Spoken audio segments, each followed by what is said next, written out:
रखेगा हमें याद इस दौरे खुदगर्जी में।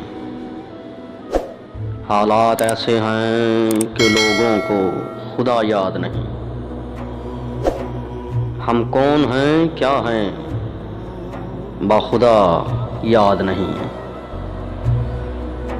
अपने इस्लाफ की कोई भी अदा याद नहीं है। अगर याद तो काफिर के तराने ही बस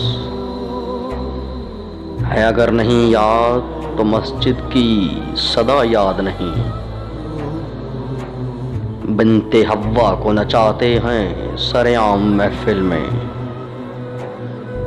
कितने संगदिल हैं कि रस्मे हया याद नहीं।